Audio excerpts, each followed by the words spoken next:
Fernando Collor de Mello, aquele que se autodenominou Caçador de Marajás, veio de uma família ligada à política. Lindolfo Collor, seu avô, foi deputado federal e ministro do Trabalho, Indústria e Comércio durante o governo Vargas.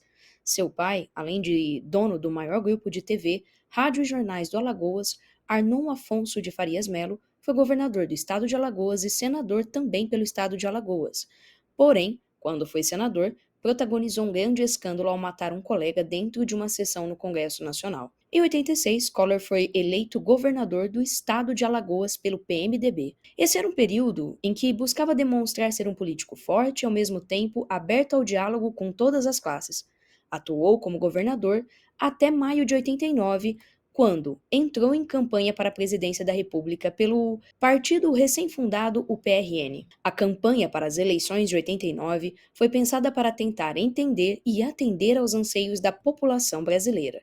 Ele encomendou uma pesquisa de opinião ao Vox Populi, cujos resultados ajudaram a montar o perfil do candidato ideal. A pesquisa apontou o que os eleitores esperavam de um futuro presidente, que fosse enérgico, corajoso, com ímpeto de tirar o Brasil do subdesenvolvimento e não ligado à política tradicional. Acontece que ele era, ou seja, essa ideia de bancar o outsider da política não é algo muito novo. O problema mais grave apontado pelos eleitores era a corrupção, da qual os altos salários de uma parcela do funcionalismo público eram um elemento fundamental. Era um candidato jovem, ao contrário da maior parte dos políticos naquele período, e ele ainda se mostrou opositor ao governo do presidente José Sarney, que no momento apresentava alta rejeição, sendo, inclusive, o único governador a discordar da fixação do mandato presidencial de 5 anos. Collor se apresentava como defensor da ordem, em contraposição à figura de Lula, que foi tido como comunista. No discurso do último debate, convocou a população a ir para as urnas, dar um não definitivo à bagunça, ao caos, à intolerância, à intransigência, ao totalitarismo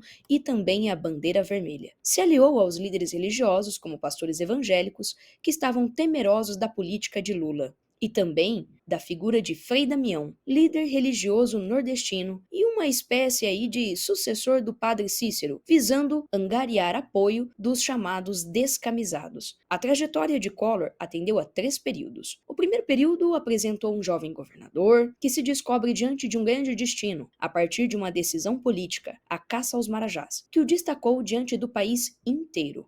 O segundo período colocou o jovem governador em constante evidência, confrontando-o com grandes nomes da política nacional na mais aguardada disputa presidencial das últimas 3 décadas, fazendo-o vencedor do pleito e legitimando-o como o pioneiro da nova era.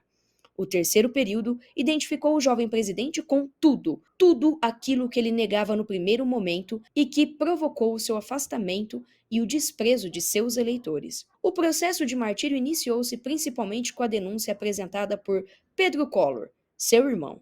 Segundo essa denúncia, transações financeiras de altos valores e compras de empresas no exterior, feitas por Paulo César Farias, poderiam comprometer tanto o próprio tesoureiro como levar ao impeachment do presidente. PC Farias foi brutalmente assassinado durante o período de inquérito. Com isso, surge pela primeira vez a possibilidade de uma CPI, já que as denúncias saem do campo pessoal e dos negócios e entram na esfera política.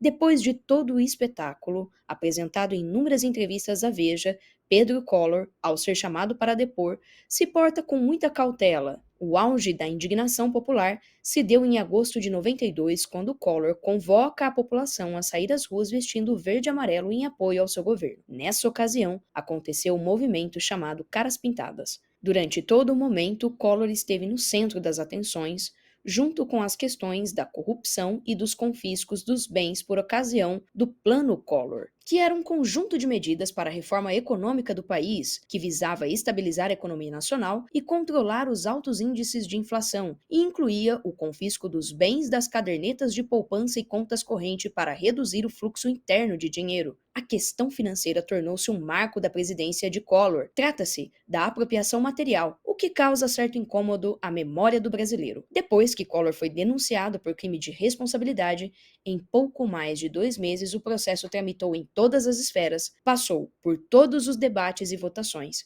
Em outubro do mesmo ano, Collor foi afastado, assumindo interinamente o seu vice, Itamar Franco. Após cumprir a quarentena política, ele se elegeu senador pelo estado de Alagoas em 2007, com 550.725 votos, ou seja, 44,4% dos votos válidos pelo PRTB, Partido Renovador Trabalhista Brasileiro.